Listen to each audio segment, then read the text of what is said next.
అండి అందరికీ నమస్కారం. పొంగల్పూడి అనిత మొన్న ప్రెస్ మీట్లో ఒక మాజీ మంత్రిని పట్టుకొని వాడు వీడని చెప్పేసి మాట్లాడడం, దాదాపు ఈమె యొక్క ప్రవర్తన అధికారంలోకి వచ్చిన దగ్గర నుంచి కూడా మనం గమనించుకున్నట్లయితే నోటికి ఏదొస్తే అది, అంటే అధికార మదంతో కళ్ళు మూసుకుపోతాయి అంటారు కదా, అది ప్రతీకగా మరి ఈవిడి యొక్క నోటి దురుసుతనం.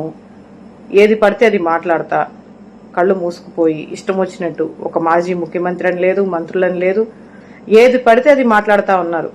కనీసం ఇంగిత జ్ఞానం అనేది కూడా లేకుండా, ఒక సభ్యత సంస్కారం అనేది లేకుండా, ఒక ఉన్నతమైనటువంటి బాధ్యతాయుతమైనటువంటి పదవిలో ఉన్నామనే ఒక కన్సర్న్ కూడా లేకుండా, అంటే మరి ఈవిడ ఉపాధ్యాయురాలుగా వృత్తి చేసి వచ్చామని చెప్పేసి మరి ఏదో చెప్తా ఉన్నారు.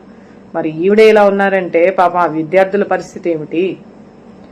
ఏ ఆనవాళ్ళైనా ఎక్కడైనా సరే ఒక ఉపాధ్యాయురాలంటే ఈ విధంగానే ఉంటారా?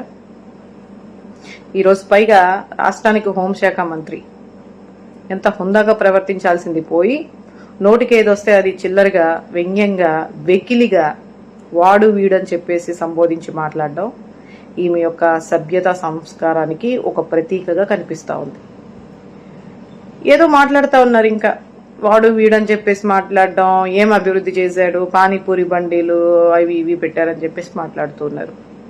సరే, 2014 నుంచి 2019 వరకు మీ నాయకుడు, మీదే కదా గవర్నమెంట్ ఉంది, ఈ 5 సంవత్సరాల్లో మీరేం సాధించగలిగారు, ఏం వెలగపెట్టారు ఈ రాష్ట్రానికి అనేది ఒక 2-3 మాటల్లో, కనీసం ఒక 2-3 మీ ఆలోచనల నుంచి వచ్చినటువంటి 2 సంక్షేమ పథకాలు చెప్పగలరా? లేదంటే ఈ రాష్ట్రానికి ఆ 5 సంవత్సరాలు ఏం తీసుకొచ్చారో చెప్పగలరా?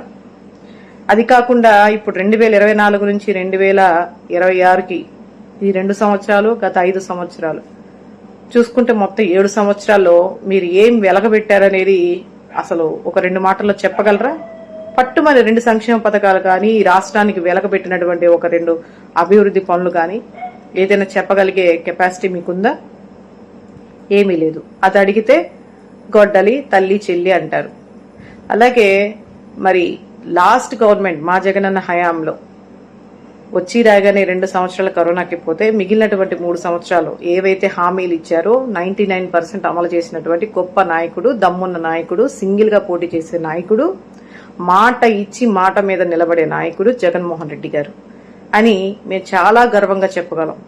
మీరు అదే గర్వంగా చెప్పగలరా? ఆ దమ్ము ధైర్యం మీలో ఉందా? రండి, ఓపెన్ డిబేట్ కి మేము రెడీ. మేమేమేం చేశామని చెప్పేసి మేము చెప్తాము. అలాగే మీరు, మీ నాయకుడు దాదాపు 4 సార్లు ముఖ్యమంత్రిగా ఉన్నారు కదా, ఆయన ఏం వెలగబెట్టారనేది మీరు కూడా చెప్పండి. మీ సొంత నిర్ణయాల ద్వారా, మీ సొంత ఆలోచనల నుంచి ఎన్ని సంక్షేమ పథకాలు మీ నాయకుడు తీసుకొచ్చారు, మీరు ఎన్ని సంక్షేమ పథకాలు ఇచ్చిన హామీలను నిలబెట్టారు, చేసి అమలు పరిచారు అనేది కూడా మీరు ఓపెన్ డిబేట్ కి రండి. అంతేకాకుండా ఇంకా ఏదో మాట్లాడుతున్నారు, గుడ్లు పగల కొట్టడం మాకు బాగా తెలుసు అన్నారు. ఆ విషయం మాకు కూడా బాగా తెలుసు. మీకు గుడ్లు పగల కొట్టడం బాగా తెలుసు, హంతకులకి పేరోలు ఇవ్వడం బాగా తెలుసు, అలాగే పొద్దున్న లెగుస్తే పచ్చి అబద్ధాల ప్రచారం చేయడం బాగా తెలుసు అన్న విషయం అందరికీ తెలుసు.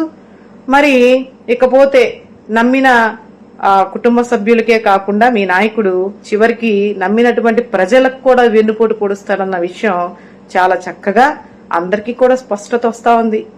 కాబట్టి ఒక హుందాగా, ఒక మంత్రిగా మీరు ఏ విధంగా, ముఖ్యంగా అందులోనూ మహిళ, ఒక హుందాగా ప్రవర్తిస్తే మాకు కూడా బాగుంటుంది. ఎందుకంటే మీరు ఇలా రెచ్చగొట్టే ప్రయత్నాలు చేసి వ్యంగ్యంగా వెకిలి చేష్టలు చేస్తా ఉంటే ప్రతిసారి కూడా మేము కూడా మా హద్దులు దాటి ప్రవర్తించాల్సినటువంటి అవసరం అయితే ఉందని అనుకుంటూ ఉన్నాం. కాబట్టి చాలా జాగ్రత్తగా మీడియా ముందు మాట్లాడేటప్పుడు మైకులు ఉన్నాయి కదా అని చెప్పేసి కొంచెం గర్వాన్ని తగ్గించుకొని మాట్లాడితే బాగుంటుంది. అది మహిళకి అందం కూడా. పైగా మీకు ఒకవేళ కనపడకపోతే, మేము చేసిన అభివృద్ధి సంక్షేమ పథకాలు మీకు కనపడకపోతే, వినపడకపోతే, ఆ చెవులకి ఆ కళ్ళకి మేకప్ తగ్గించుకుంటే స్పష్టంగా కనిపిస్తాయి, వినిపిస్తాయి కూడా. ఓకేనా?